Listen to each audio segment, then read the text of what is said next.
Come on. Woof, woof. I just had a meet and greet. Just had a meet and greet. We'll see how it goes. Welcome, Delmar Dog Life. This is Annie. Right here, my dog Annie. This is little Kylo Ren here. Still with me, Kylo Ren.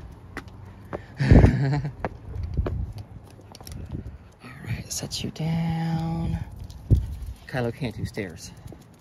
He is a boutique dog. He's a boutique dog that can't go on stairs. Whoops, Annie just got jerked. Annie is part Jack Russell Terrier, so she seems to be doing better. Doesn't have any back issues or anything. Doesn't have any walking issues. Kylo already has walking issues. He's, you know, not even 2 years old and has walking issues because he's a boutique dog, because somebody thought that this is super cute to keep breeding these dogs. But, you know, it's okay. Some people are really into that. And he is a wonderful dog now. He's really cuddly and wonderful. A lot of fun. He's relaxed. This is his second time. So he's relaxed, not barking as much. When we go out, he is barking at like everybody. So I think his bark is just like, hi, hi. You know, even though he's barking, he's just saying hi. Okay, all right, Annie, let's go over here. Let's get on path. Yeah, we're in Carmel Valley right now, walking around the soccer field. So I had a meet and greet just now. And hey, I have a sponsor. Teamelia.com. Great tea, great life. Teamelia.com. We have green tea, jasmine tea, Genmai cha, Assam tea, black tea, chamomile tea, cosmopolitan, blends, and some assorted milk teas, powdered milk teas. Teamelia.com, shipped to you in the United States. Okay, so I had a meet and greet. Because I had not answered the other person who was not in my preference. It was the other dog was a larger dog out of preference. Lower dog pound to money ratio. That's what I'm going for. Pound to money ratio. How much does the dog weigh? How many pounds is it? Because sometimes, you know, the decibels, they can be the same. I think Kyle might have gotten me written up. I'm pretty sure it was Denver. Denver got me complained upon. But now, all is well. We're moving forward. Everything's okay. Just bribe your neighbors. If your neighbors complain about something, just get them some gift cards. Send some gift cards and tape it to their door. I did that when I blocked my neighbor's. I accidentally blocked her driveway to unload groceries in the morning, and then was out because I saw there was a giant ant invasion. And then the lady was, my neighbor was late to work because I had blocked her space. So I went over to Pete's and I got her a gift card. And now she's nice to me again. She's not upset with me again. We're on great terms because I put a gift card on her door. Like I'm gonna do for my neighbors. So they don't complain about any barking noises. Because I don't have the maximum number of dogs. I have 2 dogs in my home. Annie, the host dog, and my guest dog right here. So I had a meet and greet today for this Maltese named Bella. And Bella was 5.5 years old, 14 pounds. Was great because Bella took the treats from me. I was really happy that Bella took the treats from me. You can trying to sniff. Come on, let's move along. Move along. Move forward with life. And so it was okay. So here are the things that I talked about on the meet and greet when I met the person. I kept it really short when she messaged me. She was asking a couple other questions about the drop-off time and XYZ. Instead of that, all I did was reply with a general vicinity of where I wanted her to meet me and the time. So to begin with, I just said, hey, my first reply is, hey, it was great. It'd be great to meet you and Bella before the stay. Move, go. Leave it. Great to meet you and Bella before the stay. Are you available to meet at XYZ? Let me know when is a convenient time. Thanks. And then I send that back, and I try to do that within the first 30 minutes of when they send it to me. Hey, leave it. Come on, leave it. Pick up these sticks. Chewy. This is a very chewy dog. This dog can chew more than its weight. Okay, like it can destroy. Kongs are no match for Kylo Ren. Kongs are the force is strong in Kylo Ren. That he has destroyed the Kongs and he does not care. He fears no Kong, he fears no Stuffy. Okay, let's get, whoops. Let's get this right here. And we will pick up from Annie.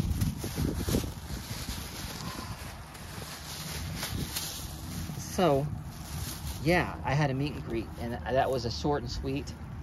It'll be great to meet you. Is this a good time? Let me know when it's convenient. And they would say yes, and then she followed up with 3 or 4 more questions, and then all I did was I just sent the address to where, whoops, let me get away from this. I can't carry it next to that. I just sent the address next to where I wanted to meet. You know, like this is a park near my home, and this is a really good meeting location. And she didn't see my apartment. I just, you know, we walked around my apartment complex a whole bunch. My condos, we walked all around my condos, all around the next condos, for about 15 minutes of walking around the condos and giving Bella chicken slices. And I asked her, before I gave the chicken slice, I asked, hey, does your dog have any allergies or digestive issues? And she said no, and then I gave him the chicken slice. So I want to see if the dog will take a treat from me, you know? Because some dogs won't take a treat. It's kind of a test. Some are like, nope, I don't want to talk to you. And then I'll just know. I'm like, hey, that could be an issue, you know? But if they're, you know, within my weight limit, then I don't care too much, you know? And then my son is old enough now. He's, you know, over 10, he's going to be in 5th grade coming up, and he can handle these little tiny dogs pretty well after you know, 180 dogs in our home. The 6 years on Rover. Okay, let's move on forward here. So yeah, I asked, allergies? Do you have any allergies? Any medication issues? Where does the dog like to sleep? Oh, does your dog sleep in the bed? Does it sleep in a crate? Does it have its own pillow? I have some bedding. I have plenty of bedding. I should have mentioned that. That was one of the things I usually forget. I'll have to mention that. I want as little stuff as possible coming over. But I told her I have bedding. I have a crate, and I told her my uses.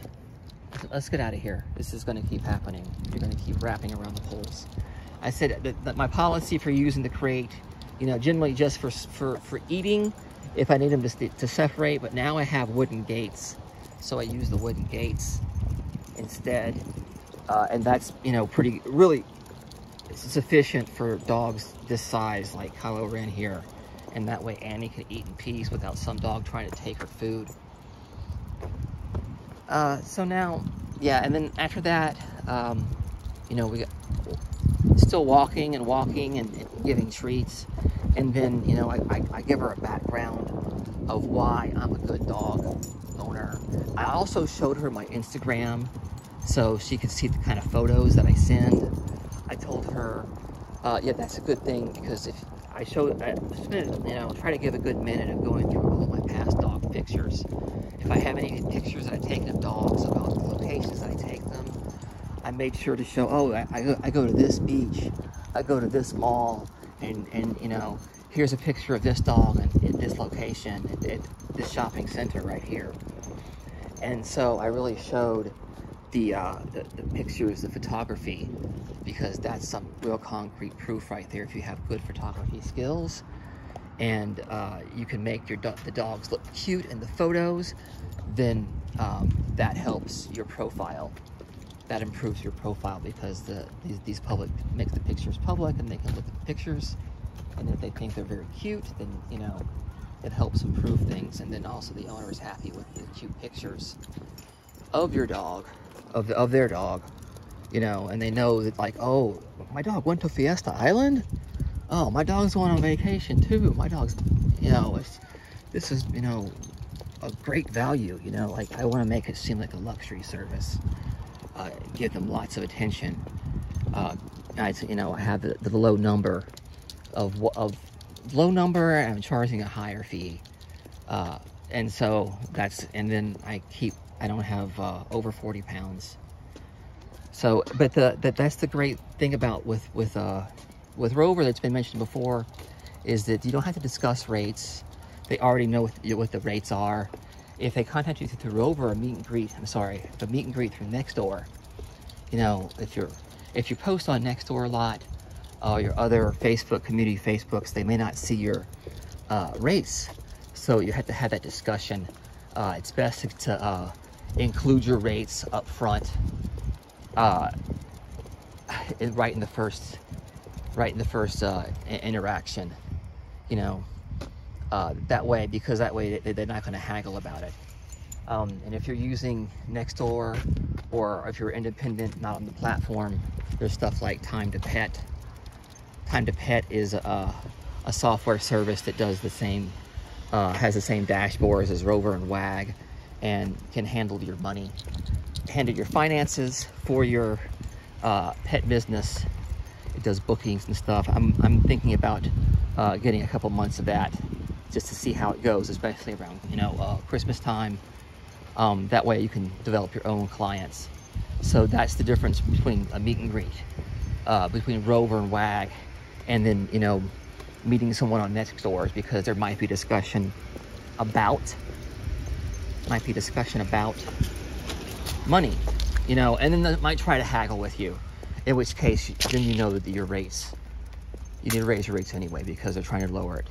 Someone who showed up, and in person, if they know it ahead of time, they know it's firm, and like it's a booking thing. So there was no discussion of rates. You just knew what it was. So if you can have your rates on your Instagram, that's another thing you can say. I refer to my Instagram, refer to my Facebook profile for my rates. But when someone requests the meet and greet, and you're independent, not on platform, then you can, you know, post your rates through that, and that's probably a better way of growing. So yeah, those are the things that we talked about, you know, food, diet, sleeping, how do the dogs sleep? Do the dogs sleep well at night? Does Bella pace around? She's like, no, you can put her in the crate, it's fine, you know. And you know, I watched the dog relieve herself, so that worked out pretty well. You know, like I know the dog is going to, it seems fairly potty trained. It's 6 years old, so it's pretty safe dog. I'd rather have $150 from a nice little safe senior older dog who's 14 pounds than to have $250 and spend longer time with a, you know, larger young pup with my senior dog and risk a hip injury from bumping in, from getting bumped into it and have to go take it to the vet, which has happened. Not to Annie, but a different dog. It's a different story. So yeah, that's the meet and greet right there. That's some of the things that, you know, and you want to, the most important thing I realize with the meet and greets, when you're actually with them, you don't even got to show them in your home unless you really want to, is walk with their dog, get the dogs moving before, and that way you had a chance to relieve themselves. Because if the dogs haven't gone on a walk and the first thing they do, and they go from directly to the car to your house, guess what? That dog is gonna poop in your living room. That dog is gonna pee all over stuff in your house because it's a brand new place. Whereas if it just went on a nice walk with the host dog, kind of like what I just did, and discuss things with the owner and talk about drop-off and picked-up times. That is another thing I spoke about, was the final details was drop-off and pick-up times, because you don't want to be waiting around for a customer, spending hours at home when you have to actually, you know, you could actually have been making money some other way, you know. So the drop-off and pick-up times, you got to get that firm down within 30 minutes. And even then, lie to them and give them 30 minutes. You know, you want them to show up at, at 4 o'clock, you tell them 3:30, which is what I did. I told them 3:30 knowing they might show up at 4, you know, or drop off and pickups. That's your own discretion, the times of what you're comfortable with, how late your day ends, and because mine is sleeping time, 9 p.m. because of my son's going to sleep. Whoops, let's walk around. I gotcha. Okay. All right, move along. Yeah, drop off and pickup times is another thing. You want to have that dialed down. And if you're house sitting, if you are house sitting, don't accept the key until you get paid. You know, if you're non-platform and independent, don't take that key before you get the money. If they give you the key during the meet and greet, you gotta be like, no, I need to get paid. You gotta put it in my PayPal. You know, we have to pay first. Have to have if you want a payment at the end, you gotta make sure you have a deposit. Because if you're independent, I would say get a deposit for your stay. If they're not comfortable with giving you a deposit, then they're not comfortable. You should not be comfortable having them as a customer who you think is going to be able to pay your fee that you did, because at the end, after the stay is over and they spend all their vacation money, and you're independent and you're a house sitter and you did the work, and then, you know, the dog's home and they come home and you're gone, you're off to the next job, you're waiting for that money, then you're just trying to chase down some money. And so you get a deposit. If you're on Rover and Wag, it's not the issue, you know. Then the issue is making sure they have pressed the confirmation money and that you are guaranteed to get payment. Okay, so that's how my meet and greet went today. I hope you guys enjoyed this. So I'm going to end this around here. Let's go over here. Talk about T-Melia. Oh, Annie, over here. One more time. Let's go on the garbage can. T-Melia. T-Melia tea. T-Melia.com. Great tea. Great life. All kinds of teas. Shipped to the U.S. High quality. Great tasting. For all occasions. Caffeinated, non-caffeinated. Green tea, black tea. Powder teas. T-Melia.com. All right. Woof, woof.